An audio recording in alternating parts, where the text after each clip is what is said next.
हर हर महादेव सभी को। आप सभी का एक बार फिर से स्वागत है हमारे चैनल में।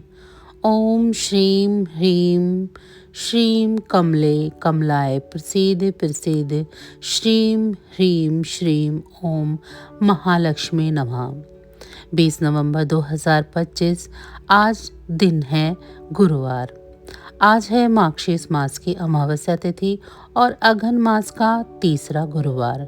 तो आज बहुत ही महत्वपूर्ण दिन है। अघन मास की अमावस्या तिथि और अघन मास का गुरुवार दोनों ही माता लक्ष्मी की कृपा की प्राप्ति के लिए बहुत ही विशेष दिन है। तो विधि विधान से आज हमें माता लक्ष्मी की आराधना करनी चाहिए ताकि माता लक्ष्मी की कृपा सदैव हम सभी पर बनी रहे और घर में बरकत के लिए, सुख समृद्धि के लिए कुछ विशेष उपाय करना चाहिए। तो आज हम सुनेंगे माता लक्ष्मी की कथा। उड़ीसा में लोग मार्गशीर्ष मास में अर्थात दिसंबर और जनवरी के महीने में देवी लक्ष्मी की विशेष पूजा करते हैं। जैसे कि अघन गुरुवार का जो व्रत किया जाता है वैसे तो बहुत सारे स्थानों पर किया जाता है, लेकिन हर जगह की कुछ विशेषता होती है, कुछ विशेष विधि होती है। अब क्योंकि आज की कथा का संबंध जगन्नाथ जी और माँ लक्ष्मी जी से है, तो वहाँ पर वैसे कि जैसे कि उड़ीसा में अघन मास के गुरुवार को, अघन मास के हर गुरुवार को महिलाएं अलग अलग नियम और अलग अलग अनुष्ठानों का पालन करते हुए देवी लक्ष्मी की विस्तृत पूजा करती हैं। मतलब यह पूजा बहुत ही विस्तृत तौर पर की जाती है। अब ऐसा कहा जाता है कि इस दिन माँ लक्ष्मी अपने भक्तों से मिलने के लिए जगन्नाथ जी की अनुमति से मंदिर से बाहर निकलती हैं। मतलब जगन्नाथ जी उन्हें स्वयं आज्ञा देते हैं और वह उनसे पूछकर अपने भक्तों से मिलने के लिए जाती हैं।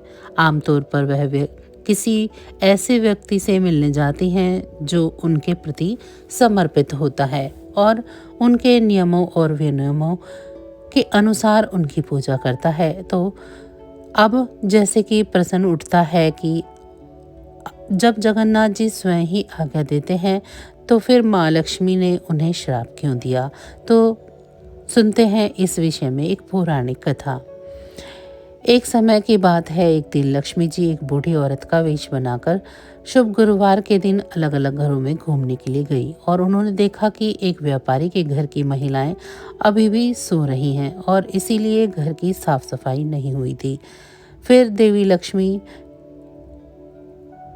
की बुजुर्ग महिला से बात हुई और उन्होंने उन्हें समझाया कि कैसे उन्हें अपने घर की निरंतर समृद्धि और खुशी के लिए देवी लक्ष्मी की पूजा करने के लिए इस विशेष दिन पर कुछ नियमों का पालन करना चाहिए। लेकिन बुढ़िया ने देवी लक्ष्मी की बात की कोई परवाह नहीं की।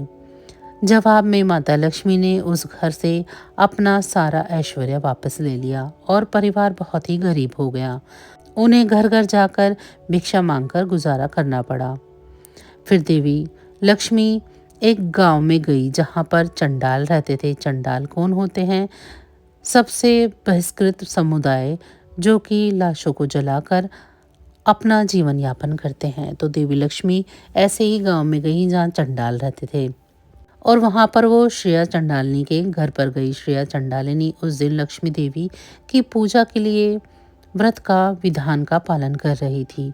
वह बहुत ही जल्दी उठ गई थी और उसने अपने पूरे घर को साफ किया और देवी की पूजा की।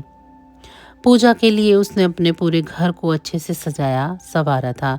यह देखकर लक्ष्मी देवी प्रसन्न हुई और श्रेया चंडालिनी को और अधिक ऐश्वर्य का आशीर्वाद भी दिया, जिससे कि उसकी सभी इच्छाएं पूरी हुई। और फिर इसके बाद देवी लक्ष्मी मंदिर लौट आई। इसी बीच भगवान जगन्नाथ और बलभद्र भी सुबह की सैर के लिए निकले थे।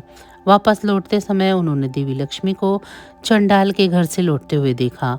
अब यह देखकर बलदेव बहुत परेशान हो गए और उन्होंने अपने भाई जगन्नाथ जी से बहुत तीखे शब्दों में बात की। उन्होंने जगन्नाथ जी से कहा, आपकी पत्नी लक्ष्मी देवी एक चंडाल के घर जाती रही है। वो दूषित लोग हैं और वे किसी भी नियम का पालन नहीं करते हैं। एक चंडाल के घर जाने के बाद वह हमारे मंदिर में कैसे प्रवेश कर सकती हैं? हमारा मंदिर दूषित हो जाएगा। आपको उसे मंदिर से जाने के लिए कहना चाहिए। अब भगवान जगन्नाथ जी बड़े भाई और अपनी पत्नी के बीच में फंस गए। जगन्नाथ जी ने बलराम को यह कहते हुए शांत करने की कोशिश की कि एक बार लक्ष्मी देवी को माफ कर दिया जाना चाहिए और दोबारा ऐसा ना करने के लिए उनसे कहा जाना चाहिए। लेकिन बलराम अपने फैसले को लागू करने के लिए बहुत दृढ़ थे कि उसे अर्थात लक्ष्मी देवी को मंदिर में आने की अनुमति नहीं देनी चाहिए, और यदि आप लक्ष्मी देवी को मंदिर में आने देंगे तो फिर आपको मुझे छोड़ना होगा। मैं मंदिर से बाहर रहूंगा।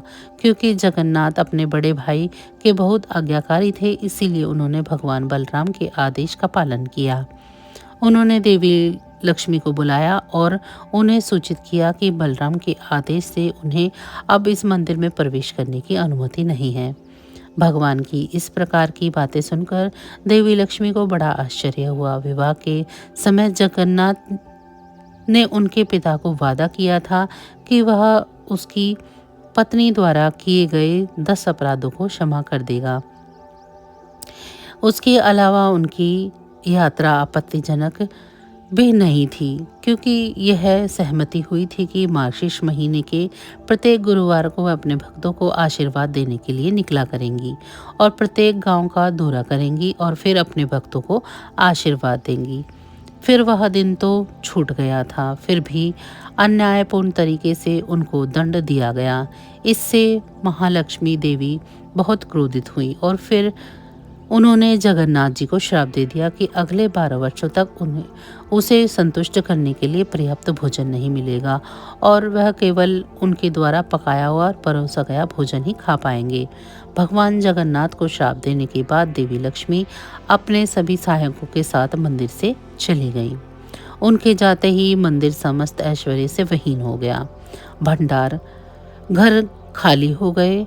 अगली सुबह जगन्नाथ और बलराम नाश्ते का इंतजार कर रहे थे, लेकिन कुछ भी नहीं आया। देर हो रही थी, लेकिन अभी तक भी कुछ नहीं परोसा गया था। बलराम ने जगन्नाथ जी से पूछा, हमारे नाश्ते का क्या हो रहा है? इतनी देर क्यों हो गई है? जगन्नाथ जी ने उत्तर दिया कि कोई नाश्ता तैयार नहीं किया गया है, क्योंकि लक्ष्मी देवी अपने सभी सहभागियों के साथ मंदिर छोड़ चुकी हैं, इसीलिए खाना बनाने वाला कोई भी नहीं है। तभी जगन्नाथ और बलराम जी कुछ खाना बनाने के लिए घर की रसोई में दाखिल हुए। अपनी मालकिन को मंदिर से निकाले जाने से नाराज होकर लक्ष्मी देवी के साथियों ने रसोई के सभी ओवन तोड़ दिए थे। इसके बाद जगन्नाथ और बलराम खाना पकाने के लिए कुछ सामग्री इकट्ठा करने के लिए भंडार कक्ष में गए, लेकिन उन्हें भंडार कक्ष भी खाली मिला, क्योंकि देवी लक्ष्मी ने अपना सारा वैभव वापस ले लिया था। उस समय तक दोनों भाई बहुत भूखे हो चुके थे। लक्ष्मी देवी से वंचित होने और भूख से पीड़ित होने के कारण उन दोनों ने भीख मांगने का फैसला किया। यद्यपि भगवान के पास समस्त ऐश्वर्य है और वे ब्रह्मांड के पालन करता है, फिर भी वे इस विशेष लीला के माध्यम से अपने भक्त की महानता साबित करने के लिए एक सामान्य व्यक्ति की तरह भिक्षा मांगने निकल पड़े। इस प्रकार भगवान जगन्नाथ और बलराम ब्राह्मणों के वेश में घर घर भिक्षा मांगने के लिए शहर शहर में गए। कोई भी उन्हें पहचान नहीं सका। लक्ष्मी जी से वंचित होने के कारण वे दोनों अत्यंत अशुभ दिखते थे, अतः कोई भी उन्हें भिक्षा नहीं देता था। किसी ने भी कभी उनके साथ अच्छा व्यवहार नहीं किया और उन्हें अपने दरवाजे पर भी नहीं आने दिया।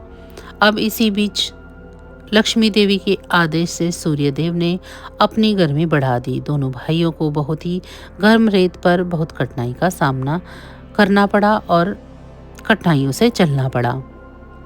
उन्हें बहुत प्यास लग रही थी और वे एक तालाब के पास आकर खुश थे, जहां वे अपनी प्यास बुझा सकते थे।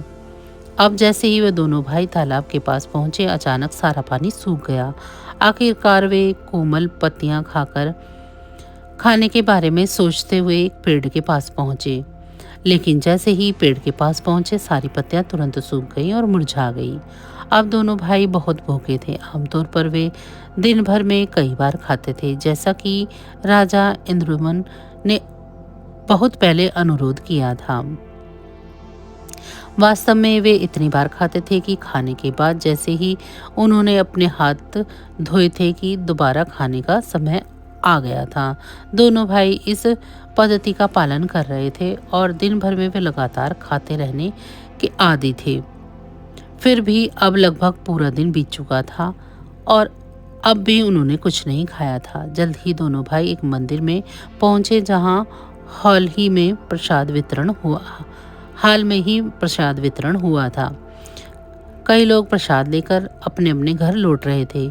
जगन्नाथ और बलराम एक महिला के पास पहुंचे। दयालुता के कारण वह अपने में से कुछ भोजन देने के लिए तैयार हो गई थी। उसके पास कुछ मुरमुरे थे जो उसने देवताओं को चढ़ाए थे और वह इसे भाइयों के साथ साझा करने में प्रसन्न थी। जैसे ही उसने जगन्नाथ और बलराम को देने के लिए मुरमुरे उठाए, लक्ष्मी जी के निर्देश से एक तेज हवा चली और सारे मुरमुरे उड़ गए।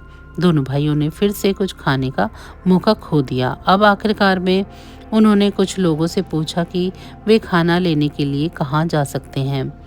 किसी ने उन्हें चंडालों के गांव में निर्देशित किया, जहां एक बहुत ही परोपकारी व्यक्तित्व रहता था। जगन्नाथ और बलराम उसके घर में गए और कुछ खाने को मांगा।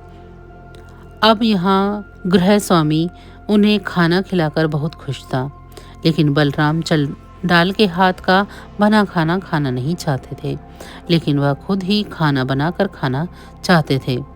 उन्होंने गृह स्वामी से कुछ कच्ची खाद्य सामग्री और खाने पकाने की सुविधाएं उपलब्ध कराने के लिए कहा और बलराम के अनुरोध के अनुसार खाना पकाने की सभी सुविधाएं तैयार की गई। एक नया ओवन बनाया गया और खाना बनाने के लिए सभी कच्ची सामग्री और मिट्टी के बर्तन उपलब्ध कराए गए। बलराम ने जगन्नाथ जी को भोजन बनाने के लिए कहा और स्वयं स्नान करने चले गए। इसी बीच जगन्नाथ ने खाना बनाने की कोशिश की, लेकिन खाना बनाने तो दूर, वह तो लकड़ी में आग भी नहीं लगा सके। कुछ देर के बाद बलराम स्नान करके भोजन तैयार होने की आशा से वापस आए और वे आखिरकार खाने के लिए बैठने के बारे में खुशी से सोच ही रहे थे। दुर्भाग्य से उनके आगमन पर उन्हें एहसास हुआ कि जगन्नाथ खाना बनाने में सक्षम ही नहीं थे, क्योंकि वह तो लकड़ी में आग भी नहीं लगा सकते थे। अब इससे बलराम बहुत दुखी हुए और उन्होंने जगन्नाथ जी को उनकी असमर्थता के लिए डांटा और स्वयं भोजन तैयार करने लगे। लेकिन जब बलराम ने लकड़ियों में आग लगाने की कोशिश की तो वह जली ही नहीं, बल्कि बहुत सारा धुआं पैदा हो गया। पूरा घर धुएं से भर गया, जिससे सभी की आंखें जलने लगी। उनकी आंखों में अश्रु बह रहे थे और सभी खांस रहे थे। तब जगन्नाथ और बलराम जी ने सोचा कि घर के मालिक से कुछ पका हुआ भोजन मांग ले। उन्होंने घर के मालिकों से खाना देने का अनुरोध किया। अब घर की दासियों ने भाइयों की सेवा में लग गई। जैसे ही उन्होंने खाना खाया, वे इस बात पर सहमत हुए कि भोजन बहुत स्वादिष्ट था। वास्तव में ये उतना ही स्वादिष्ट था जितना कि मंदिर में होता है। जब इसे लक्ष्मी देवी के द्वारा पकाया गया था। भोजन के अंत में कुछ मीठा केक परोसा गया। आमतौर पर जगन्नाथ जी मंदिर में भोजन के अंत में लक्ष्मी देवी दोनों भाइयों को विशेष केक परोसती थी। जगन्नाथ और बलराम ने सोचा कि घर में लक्ष्मी देवी निवास कर रही होंगी। भगवान अस्वस्थ थे कि लक्ष्मी देवी ने स्वयं ही स्वादिष्ट भोजन पकाया था, अन्यथा किसी को कैसे पता चलेगा कि उन्होंने अपने भोजन के अंत में विशेष केक लिया था। बलराम जगन्नाथ जी के बड़े भाई होने के नाते देवी लक्ष्मी से बात नहीं कर सकते थे, ना ही उनका सामना भी कर सकते थे, क्योंकि वह उनके छोटे भाई की पत्नी है। यह उड़ीसा का ही एक रिवाज है। वहाँ पर दोनों छोटे भाई की पत्नी से बड़ा भाई बात नहीं करते हैं, मतलब पर्दे का रिवाज होता है। छोटे भाई की पत्नी और बड़े भाई में फिर बलराम ने जगन्नाथ जी से कहा कि लक्ष्मी देवी के पास जाकर उनसे क्षमा मांगे और उनका हाथ पकड़कर मंदिर में लाने का अनुरोध किया उन्होंने जगन्नाथ जी से कहा कि वह देवी लक्ष्मी को बताए कि उन्हें कभी भी अपने भक्तों से मिलने के लिए मंदिर छोड़ने से मना नहीं किया जाएगा और जब तक वे हमेशा हमेशा मंदिर में वापस आती हैं तब तक वह अपनी इच्छा के अनुसार कहीं भी जा सकती हैं। और जगन्नाथ के पास आने पर लक्ष्मी देवी संतुष्ट हो गई। उन्होंने जगन्नाथ जी से वादा किया कि जगन्नाथ प्रसाद का सम्मान करने के लिए निम्न जाति और उच्च जाति के बीच में कोई अंतर नहीं होगा। आज भी जगन्नाथ मंदिर में जाति और धर्म से परे सभी को प्रसाद परोसा जाता है। ब्राह्मण और चंडाल एक ही थाली में प्रसाद पा सकते हैं। जय जगन्नाथ, जय महालक्ष्मी। इस कथा का सीधा सार है कि माता लक्ष्मी की कृपा की प्राप्ति के लिए जाति का कोई बंधन नहीं है, बल्कि घर को साफ सुथरा रखना मतलब घर की सफाई रखना, सुबह जल्दी उठना और नियम पूर्वक माँ लक्ष्मी का पूजन करना, बस इतने मात्र से ही माँ लक्ष्मी प्रसन्न हो जाती है।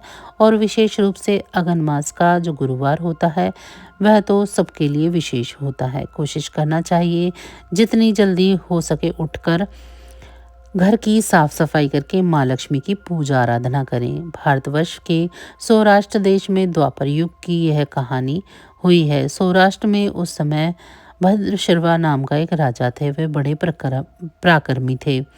4 वेद, 6 शास्त्र, 18 पुराणों का उन्हें ज्ञान था। उनकी रानी का नाम सूरत चंद्रिका था।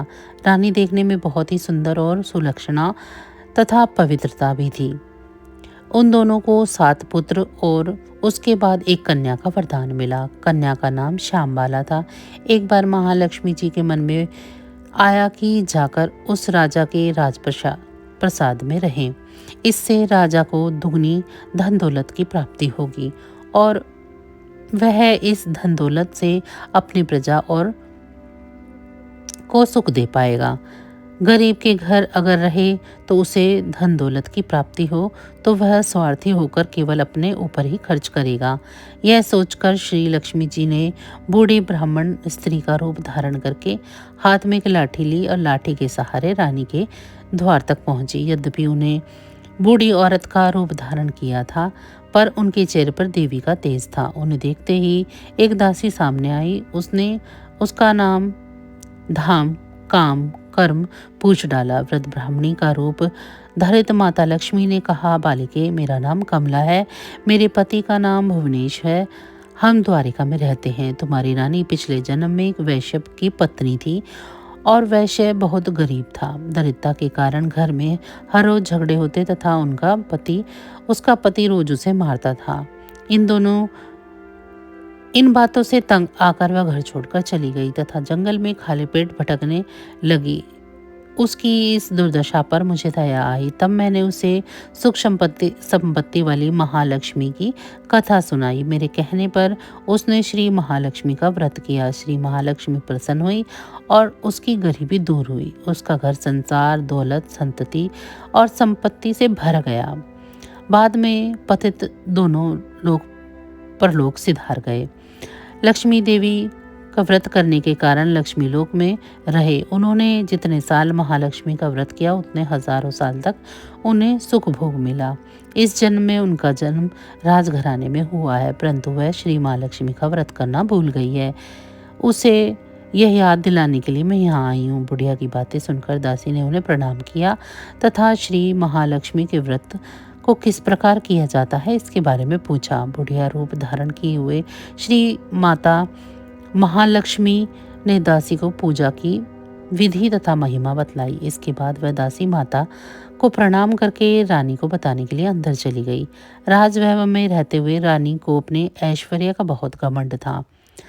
संपत्ति तथा अधिकार की वजह से वह उन्मुक्त हो गई थी। दासी द्वारा बताई गई बुढ़िया की बातें सुनकर वह आग बबूला होकर राजद्वार पर आकर बुढ़िया रूपी श्री महालक्ष्मी जी से पर बरस पड़ी। उसे यह मालूम नहीं था कि श्री महालक्ष्मी माता बुढ़िया का रूप धारण किए हुए उसके द्वार तक आई हैं। परंतु रानी का इस कदर रूखा बर्ताव तथा अपना अनादर देखकर माता ने वहां ठहरना ठीक नहीं समझा। वे वहां से चल पड़ी। राह में उन्हें राजकुमारी श्यामबाला मिली। उन्होंने श्यामबाला को सारी बातें बतलाई। श्यामबाला ने अपनी ओर से श्री महालक्ष्मी माता से क्षमा मांगी। माता को उस पर दया आ गई। उन्होंने श्यामबाला को श्री महालक्ष्मी जी के व्रत के बारे में बतलाया। उस दिन आधा मास का मार्गशीर्ष मास का पहला गुरुवार था। श्यामबाला ने परम श्रद्धा से श्री महालक्ष्मी का व्रत कर रखा। फलस्वरूप राजराजेश्वर के पुत्र मालाधार से उसका विवाह हुआ। वह धन दौलत ऐश्वर्य वैभव से मालामाल हो गई। पति के साथ ससुराल में आनंद से दिन बीतने लगे। इधर श्री महालक्ष्मी का रानी पर प्रकोप हुआ और फलस्वरूप राजा भद्रशर्वा का राज्य एवं राज कारोबार सब नष्ट हो गया।